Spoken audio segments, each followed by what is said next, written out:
बिस्मिल्लाहिर्रहमानिर्रहीम। अस्सलाम वालेकुम students. Screen design and layout में हम टूल्स को डिस्कस कर रहे थे।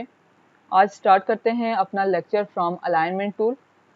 अलाइनमेंट भी बहुत इम्पॉर्टेंट रोल प्ले करता है इन योर लेआउट के इसमें अगर आप यहाँ पे देखें, ये आपके पास 3 फिग्स हैं और यहाँ पे कुछ आपके पास डाटा पड़ा हुआ है।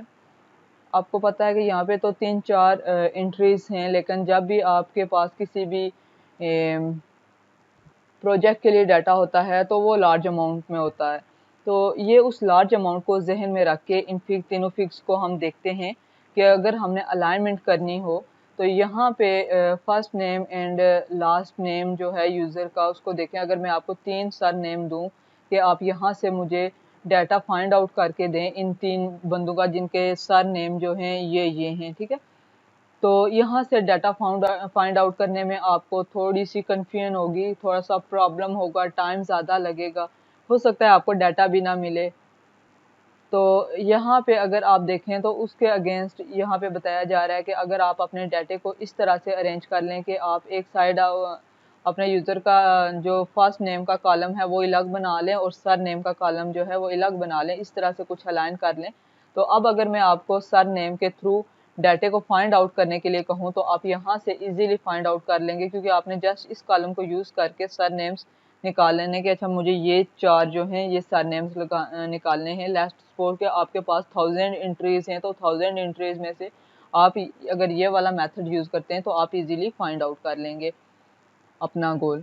फिर अगर आप इस मेथड के अगेंस्ट अगर आप एक और मेथड है हमारे पास कि अगर आप फर्स्ट नेम के बाद कामा और फिर सर नेम को यूज़ करें, इस तरह से मिक्सचर ना हो, इस तरह से सेपरेशन हो रही हो कि यूज़र जो है इजीली अपना गोल अचीव कर सके, ठीक है।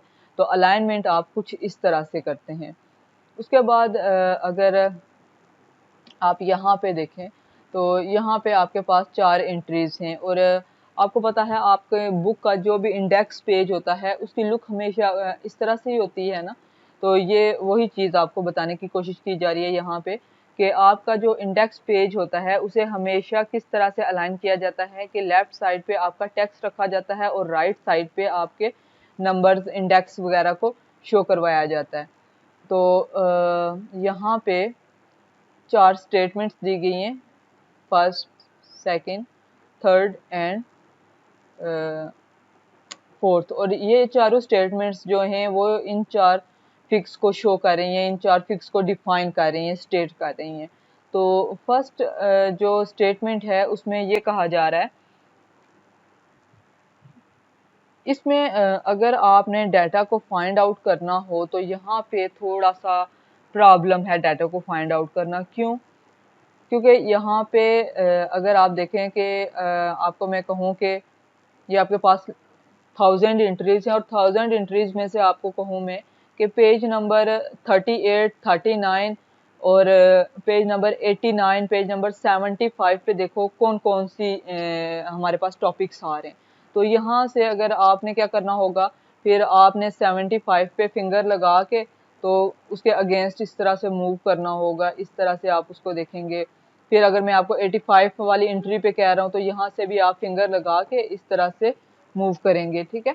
तो यहाँ से ये भी हो सकता है कि अक्सर इस तरह इंसान का आइज एंगल जो है थोड़ा आगे पीछे हो जाता है, तो आप नंबरिंग निकालने में थोड़ी सी मिस्टेक भी कर देते हैं, ये भी हो जाता है।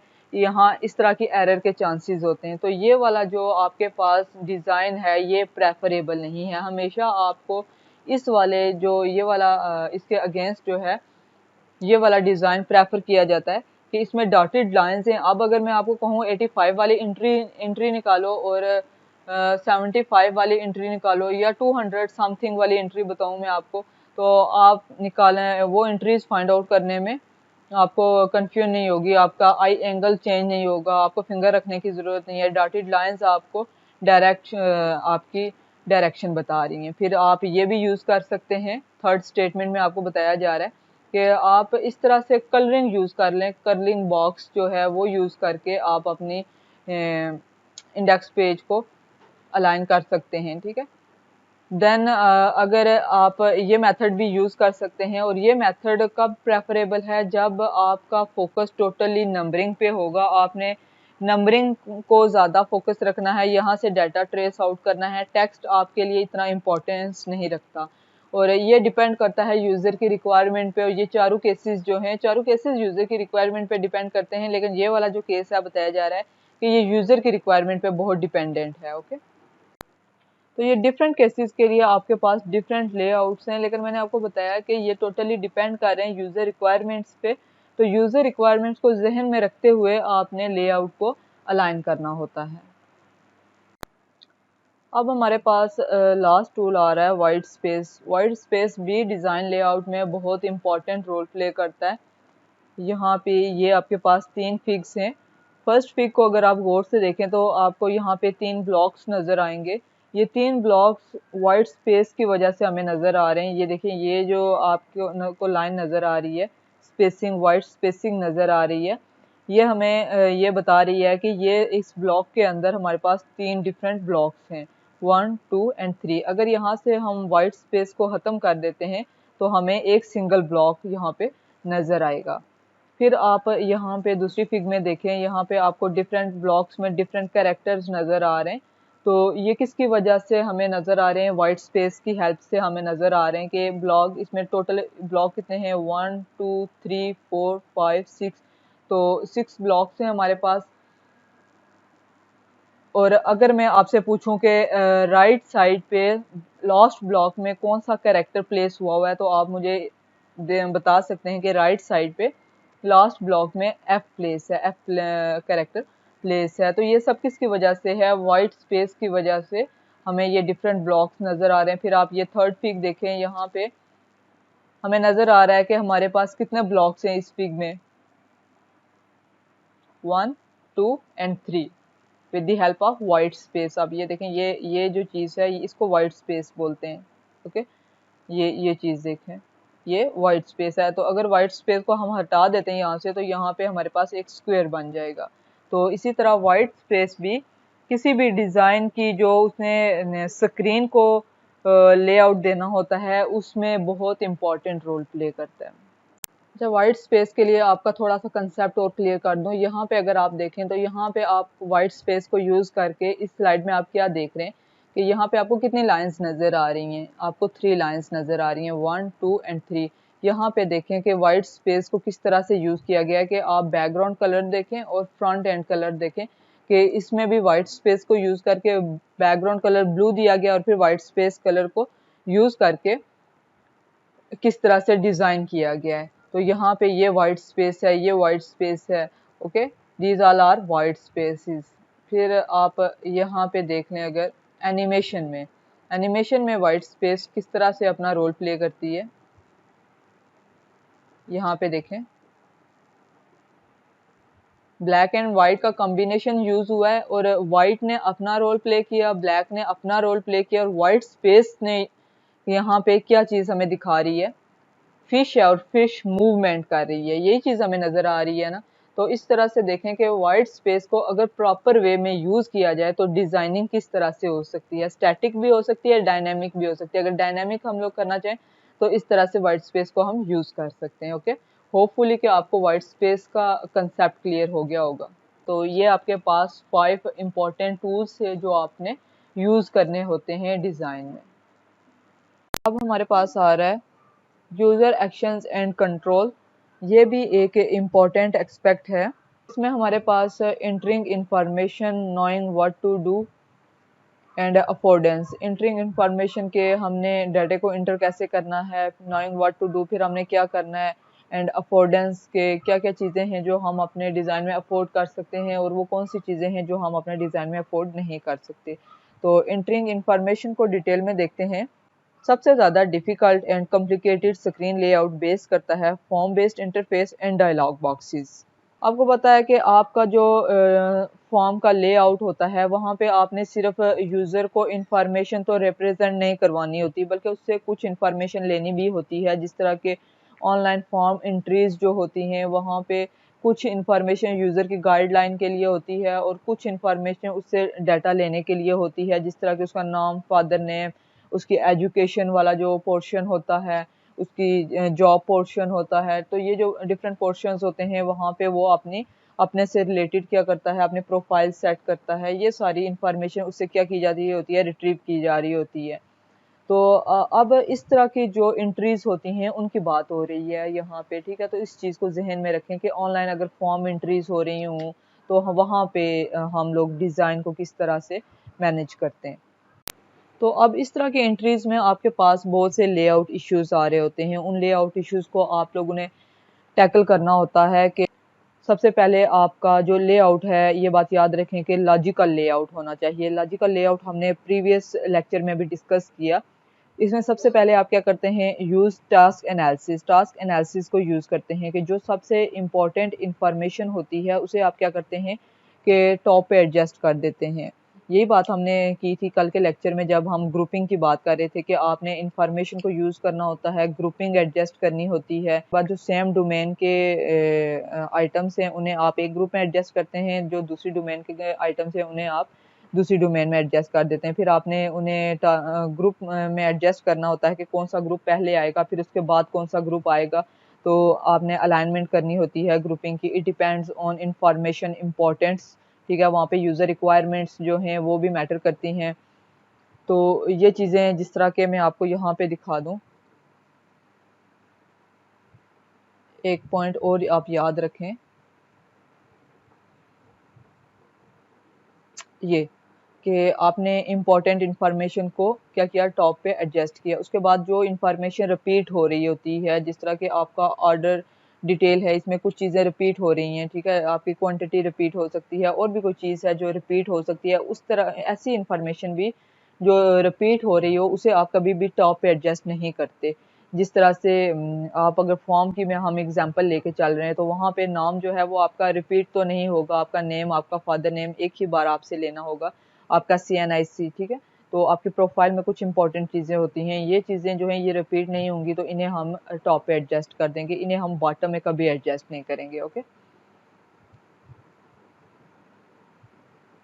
हमने पहला जो रूल यूज़ करना होता है वो क्या हो गया कि टास्क एनालिसिस को यूज़ करना होता है। हमने अपनी इम्पोर्टेंट इंफॉर्मेशन को टॉप पे रखना होता है और रिपीटिटिव इंफॉर्मेशन को हमने फिर नीचे वाले ग्रुपों में, बॉटम, लेफ्ट, राइट वाले ग्रुपों में एडजस्ट करना होता है। उसके बाद क्या हो गया कि ग्रुपिंग देखनी होती है कि जो ग्रुपिंग हमने एडजस्ट की हुई है वो ठीक भी है कि नहीं, यूज़र रिक्वायरमेंट्स को मीट कर रहा है कि नहीं, ग्रुपिंग की सॉर्टिंग जो है वो ठीक से हुई हुई है कि नहीं। ये सारी चीज़ें हमने कल के लेक्चर में भी डिस्कस की थी।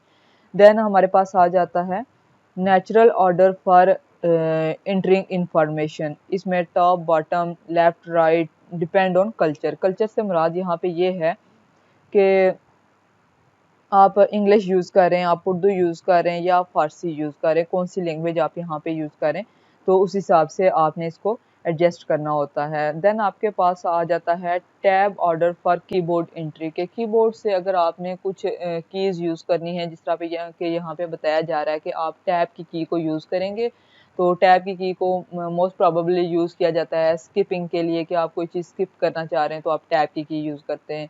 इसी तरह अगर आप इंटर की यूज़ कर रहे हैं तो इस तरह अगर कोई आप कीज़ यूज़ करना चाह रहे हैं तो उन्हें भी आप ज़हन में रखते हैं। यहाँ पे आप देखें कि ये जो आपके पास एग्जांपल्स नज़र आ रही हैं कि अगर आप अपने फॉर्म को डिज़ाइन कर रहे हैं तो उसमें आप टेक्स्ट बॉक्सेस फील्ड्स को यूज़ कर रहे हैं और लेबल्स को यूज़ कर रहे हैं। तो यहाँ पे फील्ड की अलाइनमेंट देखें कि लेबल के बाद आपकी फील्ड स्टार्ट हो रही है, फिर एड्रेस का आपका जो लेबल की लेंथ है ये थोड़ी ज़्यादा है और यहाँ पे आपका फील्ड देखें किस तरह से थोड़ा सा ये फॉरवर्ड की तरफ मूव हो रहा है। ये अलाइनमेंट ख़राब है, ये आप अपने फॉर्म में कभी भी यूज़ नहीं करते, ठीक है। ये वाली अलाइनमेंट देखें, यहाँ पे लेबल किस तरह से एडजस्ट हुआ है। या तो आप अपने लेबल का फ़ॉन्ट कम कर देते हैं कि मैं थोड़ा सा कम अपना फ़ॉन्ट रखूँ, ये जो चीज़ है ये फॉर्म पे ठीक से एडजस्ट हो जाए। और फिर अलाइनमेंट जो है, इसके अलाइनमेंट देख लें, ये एक आपके पास स्टैंडर्ड मेथड होता है। आप हमेशा से अपने फॉर्म पे इसी तरह से अपने लेबल्स एंड अपने फील्ड्स को इस तरह से एडजस्ट करते हैं। अच्छा, यहाँ पे देखें, यहाँ क्वेश्चन मार्क क्यों बना हुआ है? आपको क्या चीज़ लग रही है कि यहाँ क्वेश्चन मार्क क्यों है? मुझे तो ये बिल्कुल राइट लग रहा है। हम ऑर्डर ऑफ कीबोर्ड एंट्रीज की बात कर रहे हैं तो ये चीज़ जहन में रखें कि यहाँ पे ये तो ठीक है, ये वाला हमने स्टैंडर्ड मेथड है, ये हमने यूज़ करना होता है, फील्ड्स को अलाइन करना होता है ओके राइट मेथड से। यहाँ पे ये है कि या तो आप फुल नेम आप यूज़र से इंटर करवा लें, या फिर आपने कुछ फॉर्म्स में देखा होगा वहाँ पे किस तरह से एंट्रीज हो रही होती है, first name and second name, फिर मिडल नेम, या इसी तरह के कुछ कॉलम्स आ रहे होते हैं ना आपके पास, तो आप उस तरह से भी एंट्रीज करवा सकते हैं।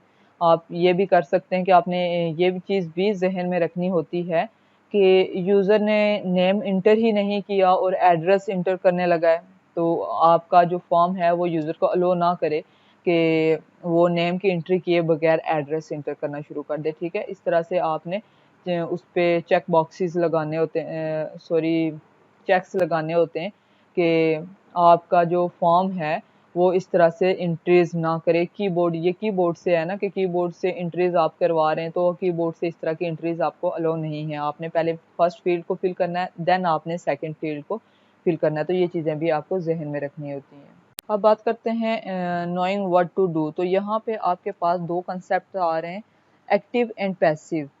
तो आपकी स्क्रीन पे कुछ एलिमेंट्स होते हैं वो पैसिव होते हैं, कुछ एलिमेंट्स होते हैं वो एक्टिव होते हैं। तो पैसिव से क्या मुराद है, सिंपली आपको इंफॉर्मेशन दे रहे होते हैं, जैसे कि आपके लेबल्स हो गए, तो वो क्या होते हैं, वो पैसिव होते हैं, जो आपको जस्ट इंफॉर्मेशन दे रहे होते हैं। फिर एक्टिव क्या होता है कुछ स्क्रीन एलिमेंट्स आपके एक्टिव होते हैं, जिस तरह के आपकी फील्ड्स हो गई जिन्हें आप फिल कर रहे होते हैं, रेडियो बटन्स हो सकते हैं, चेक बॉक्सेस हो सकते हैं, मीन फिलिंग और डूइंग समथिंग टू देम। ठीक है, वो क्या होंगे, आपके एक्टिव एलिमेंट्स होंगे। यहाँ डिफ़िकल्टी क्या होती है कि कौन से आइटम्स जो हैं वो एक्टिव हैं, कौन से आइटम्स जो हैं वो पैसिव हैं, ये डिसाइड करना पहले थोड़ा मुश्किल होता है। फिर वेयर डू यू क्लिक, आपने कहाँ पे क्लिक करना है, वेयर डू यू टाइप, आपने टाइप कहाँ पे करना है। तो पहले आप ये चीज़ें अपने फॉर्म पे डिसाइड कर लेते हैं कि कौन से फॉर्म में मेरे एक्टिव एलिमेंट्स हैं, कौन से पैसिव एलिमेंट्स हैं, मैंने क्लिक कहाँ पे करना है, मैंने टाइप कहाँ पे करवाना है। तो ये सारी चीज़ें आपने पहले डिसाइड करनी होती हैं। देन कंसिस्टेंट स्टाइल हेल्प, जैसे कि आप वेब पे देखें, वहाँ पे क्या होता है कि हाइपर लिंक्स जो होते हैं उनके नीचे अंडरलाइन बननी होती है, कि जब भी आप देखें हाइपरलिंक को, तो आपको पता चल जाता है कि आपने यहाँ पे क्लिक करना है। तो इस तरह के जो स्टाइल्स होते हैं वो आपने अपने फॉर्म में यूज़ करने होते हैं। अगर आपने लिंक यूज़ करना है तो आप हाइपरलिंक को जिस तरह वहाँ नॉर्मली हर जगह यूज़ होता है, आपने उसी तरह अपने फॉर्म में लिंक को यूज़ करना है। देन लेबल एंड आइकन्स, आप लेबल और आइकन्स को भी अपने फॉर्म में यूज़ कर सकते हैं, लेकिन वहाँ पे आपको स्टैंडर्ड्स यूज़ करने होते हैं फॉर कॉमन एक्शंस। अब कॉमन एक्शन से मुराद क्या है कि आपने एक फॉर्म यूज़ किया, वहाँ पे आपने नेक्स्ट का बटन इस्तेमाल किया है। ठीक है, तो नेक्स्ट के बटन के लिए आपने दूसरा फॉर्म यूज़ किया, वहाँ पे भी आपने नेक्स्ट करवाना है।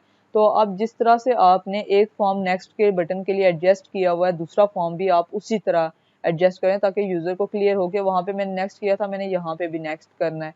अगर आप थर्ड फॉर्म ऐड कर रहे हैं, वहाँ पे भी नेक्स्ट का बटन ऐड है, तो आप उसको भी स्टैंडर्ड रखें कि तीनों फॉर्म जो हैं वो मेरे सेम होने चाहिए, तीनों फॉर्म्स का लेआउट जो है वो सेम होना चाहिए।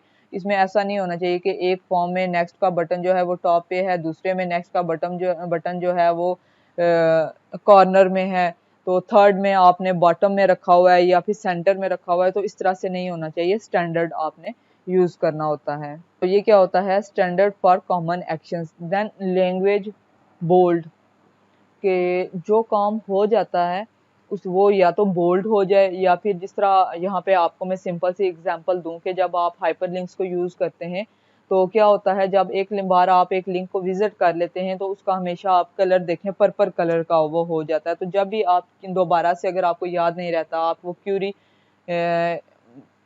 दोबारा से जब लगाते हैं तो आपने जो जो हाइपर लिंक्स विजिट किए होते हैं वो पर्पल कलर के हुए होते हैं, तो उससे आपको पता चल जाता है अच्छा ये लिंक्स मैं ऑलरेडी विजिट कर चुका हूँ। और अगर आपने इंपॉर्टेंट इन्फॉर्मेशन आपसे मिस हो जाती है, लिंक मिस हो जाता है, आप सेम क्यूरी इंटर करेंगे और जो जो लिंक्स आपने विजिट किए हुए हैं जस्ट वही दोबारा से विजिट करके आप अपनी इन्फॉर्मेशन को रिट्रीव कर लेते हैं। तो ये होता है कि आप जब एक बार जो इन्फॉर्मेशन यूज़ कर लेते हैं उसके लिए कुछ ना कुछ एक्शंस हो जाएं बाद में, कि जब ये दोबारा से इंफॉर्मेशन यूज़ हो तो या तो ये बोल्ड हुई हो या फिर इसका कलर चेंज हुआ हो। तो ये क्या आपको बता रहा होता है कि करंट स्टेट क्या है इसकी। अब बात करते हैं अफोर्डेंस की। अफोर्डेंस क्या होता है?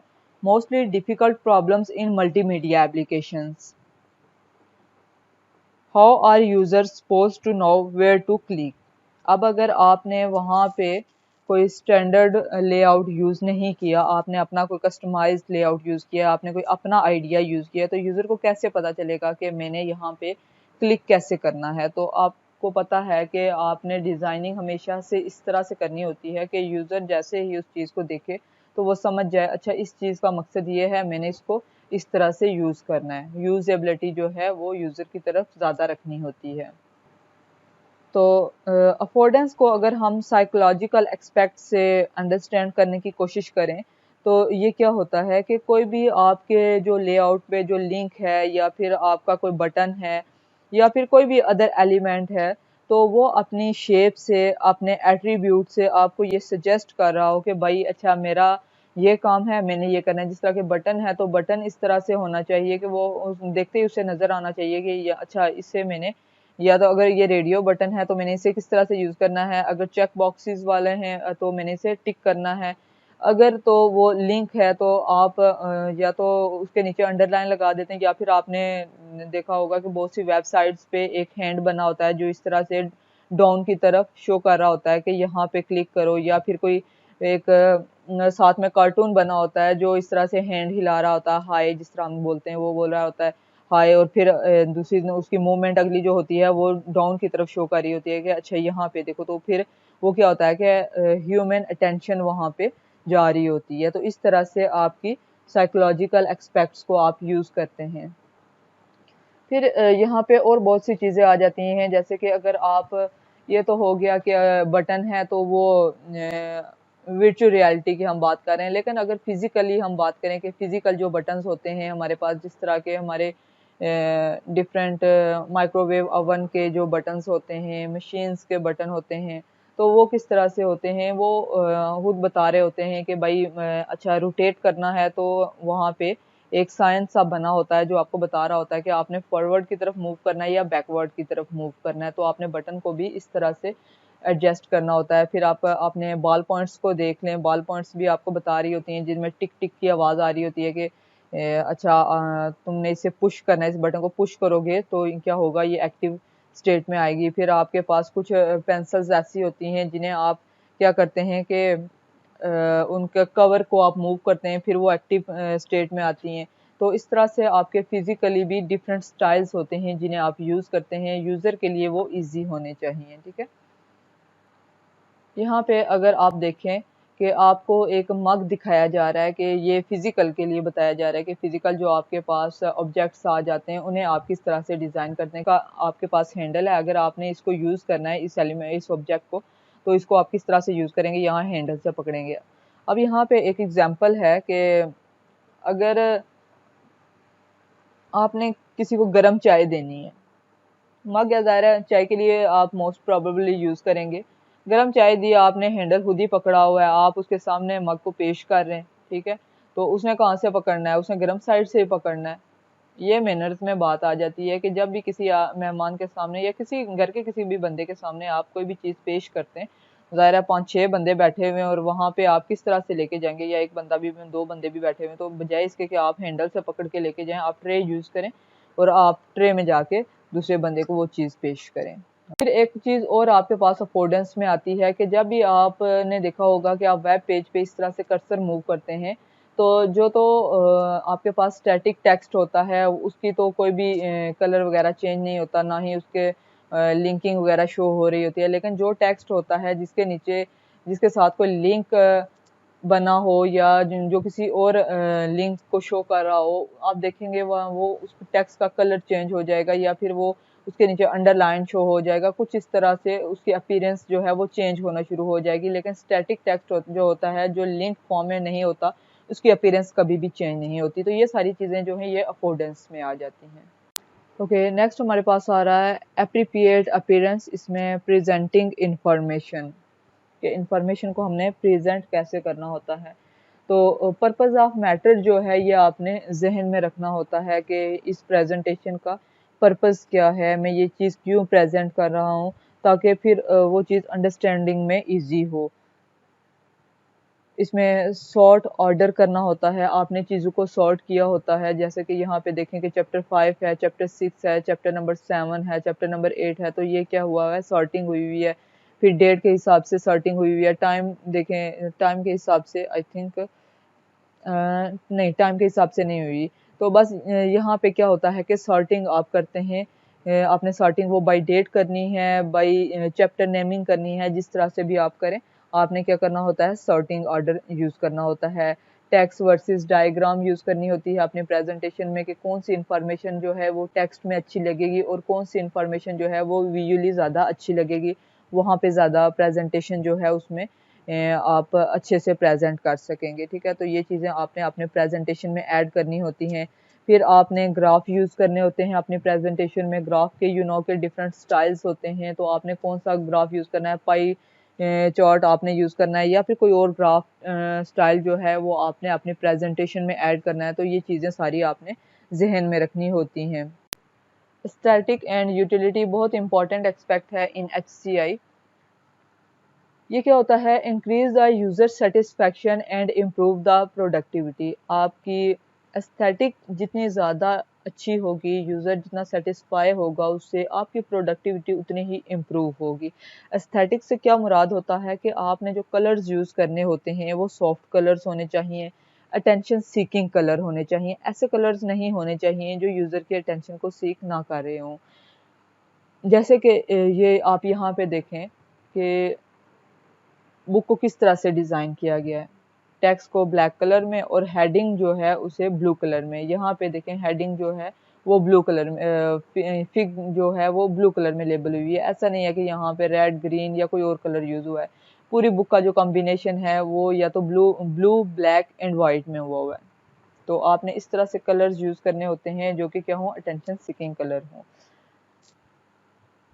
फिर क्या होता है कि आपने ये चीज़ ज़हन में रखनी होती है, ब्यूटी एंड यूटिलिटी में कन्फ्लिक्ट्स। ब्यूटी और यूटिलिटी जो है ये बाज़ टाइम कन्फ्लिक्ट करती हैं। कैसे कि कुछ चीज़ें आपने बहुत अच्छी डिज़ाइन की होती हैं लेकिन उनकी यूटिलिटी इतनी ज़्यादा नहीं होती। तो ऐसी चीज़ें जो आपने बहुत से अच्छे से डिज़ाइन की हुई हैं उन्हें ऐड करके आप प्रोडक्टिविटी या परफॉर्मेंस को इम्प्रूव नहीं कर सकते। तो ऐसी चीज़ों को ऐड नहीं करना चाहिए, इससे परहेज़ करनी चाहिए। तो उसके लिए आपका सॉल्यूशन आपके पास क्या होता है कि आप यूज़ करते हैं मिक्स्ड ऑफ विजुअल स्टाइल्स। उसमें डिस्टिंग्विश करना थोड़ा ज़्यादा ईज़ी होता है। फिर क्लीन डिज़ाइन हो गया। क्लीन डिज़ाइन से मुराद क्या होता है कि जिस तरह आपके सामने ये टेक्स्ट लिखा हुआ है, तो यहाँ पे मैं अगर आपको कोई एक वर्ड बताऊँ कि आप मुझे ये यहाँ पे ढूँढ के दें, तो शायद आपके लिए उसको ढूँढना थोड़ा-सा डिफ़िकल्ट होगा क्योंकि क्लीन डिज़ाइन है आपके पास सारा। और अगर यहाँ पे कोई चीज़ हाइलाइट हुई हुई है और फिर मैं आपको कहूँ कि जो चीज़ें हाइलाइट हुई हैं उसमें मुझे ये वर्ड ढूँढ के दिखाओ, तो उसके लिए आपको वहाँ पे डिस्टिंग्विश करना थोड़ा ज़्यादा ईज़ी होता है। तो आपने डिज़ाइन को बहुत ज़्यादा क्लीन नहीं रखना होता। और जो आ जाती है इसमें कि बैकग्राउंड कलर्स जब आप ऐड कर देते हैं, जिस तरह आप अपनी प्रेजेंटेशन में बैकग्राउंड कलर जब ऐड करते हैं तो दिखने में तो बहुत अच्छा और लग रहा होता है, लेकिन उसमें जो स्लाइड रीडिंग होती है, टेक्स्ट रीडिंग जो होती है वो डिफ़िकल्ट हो जाती है। इसीलिए आपको कहा जाता है कि हमेशा अपना जो डिज़ाइन है वो सिंपल रखें। आप टेक्स्ट के पीछे कलर्स इतने ज़्यादा यूज़ ना करें, इसलिए जो सिंपल प्रेजेंटेशंस होती हैं उन्हें प्रेफ़र किया जाता है। अच्छा, नेक्स्ट जो आपके पास पॉइंट आ रहा है that is colours and 3D के कलर्स को आपने किस तरह यूज़ करना होता है। बैडली कलर्स को यूज़ नहीं करते। समटाइम्स हम कलर्स को ओवर यूज़ कर रहे होते हैं, जहाँ पे ज़रूरत नहीं होती वहाँ पे भी हम कलर्स को ऐड कर रहे होते हैं। तो ज़रूरी नहीं होता कि आप हर जगह कलरिंग को ऐड करें, क्योंकि आपको ये भी चीज़ याद रखनी होती है कि आपके कुछ यूज़र्स जो हैं वो कलर ब्लाइंड भी हो सकते हैं। उन्हें ज़रूरी नहीं है कि हर कलर जो है वो ठीक से नज़र आ रहा हो। तो ये चीज़ यहाँ पे बहुत फ़ोकस करती है कि some users are colour blind. Okay, 3D effects में क्या आ जाता है कि 3D इफ़ेक्ट्स जो होते हैं ये ग्राफ और फिज़िकल इन्फॉर्मेशन के लिए तो बहुत अच्छे होते हैं।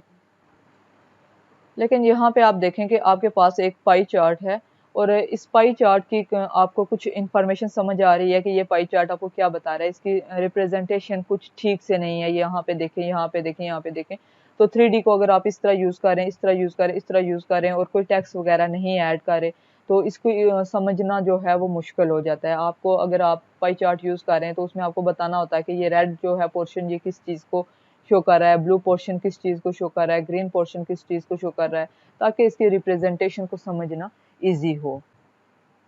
फिर आपके पास यहाँ पे ये देखें बैड यूज़ ऑफ कलर्स।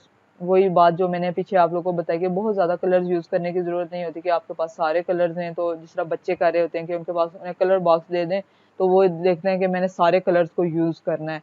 फिर यहाँ पे आप ये एक पॉइंट देखें कि adjust your monitor on grey only. आप ग्रे पे एडजस्ट करें तो आप देखें कि आप कौन कौन सी चीज़ें रीड कर सकते हैं, कौन सी चीज़ें रीड नहीं कर सकते।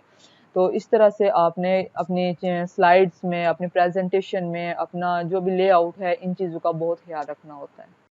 अच्छा, अब आपके पास आ रहा है localisation and international. It means कि जब आप डिज़ाइन कर रहे होते हैं तो आपको ये भी चीज़ें देखनी होती हैं कि जो एप्लीकेशन आप डिज़ाइन कर रहे हैं वो लोकल सिस्टम है या फिर आपका इंटरनेशनल सिस्टम है। लोकल सिस्टम है तो आप ज़रूरी नहीं है कि आप पाकिस्तान में ही बैठे उसे डिज़ाइन कर रहे हैं। आप पाकिस्तानी हैं लेकिन आप किसी और कंट्री में बैठे हुए उसे डिज़ाइन कर रहे हैं, तो उस कंट्री का लोकल है, तो उस कंट्री के लोकल एक्सपेक्ट्स को आपको जहन में रखना होता है। अगर आप इंटरनेशनल लेवल पे इसको यूज़ कर रहे हैं तो आपने ये देखना होता है कि अगर ये इंटरनेशनल लेवल में यूज़ होगा तो बाकी कंट्रीज़ को भी ये जहन में रखना होता है। जिस तरह के आप अगर यहाँ पे मैं बात करूँ कि positive science and negative science, हमारे कंट्री में पॉजिटिव एंड नेगेटिव साइंस कुछ और हैं, अदर कंट्रीज में positive and negative science same बात के लिए कुछ और होते हैं। जैसे कि अगर हम ओके कहना चाहें तो हमारे एक्सप्रेशंस कुछ और होंगे, अदर कंट्रीज के एक्सप्रेशन कुछ और होंगे।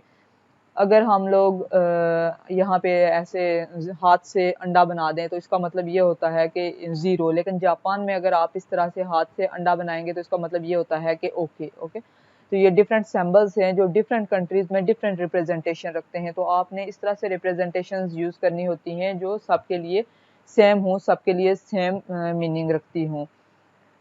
अच्छा, एक पर्सन था, एक सेलमैन था, उसे अर्ब में भेजा गया कि यार तुमने कोक सेल करनी है, ठीक है।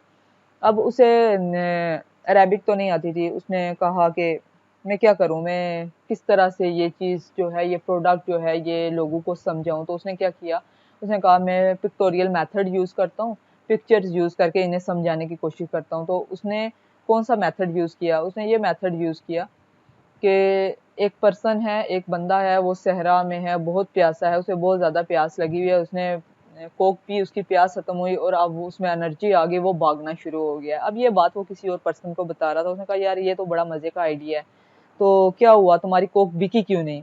उसने कहा कि आइडिया तो बहुत मज़े का था लेकिन किसी ने मुझे ये नहीं बताया कि अरब के लोग जो हैं वो लेफ़्ट टू राइट रीड नहीं करते, वो राइट टू लेफ़्ट रीड करते हैं। अब यहाँ पे देखें तो वो क्या अंडरस्टैंड कर रहे हैं लोग। एक बंदा था, भाग रहा था, बहुत एनर्जी थी उसमें, उसने कोक पी और वो मर गया।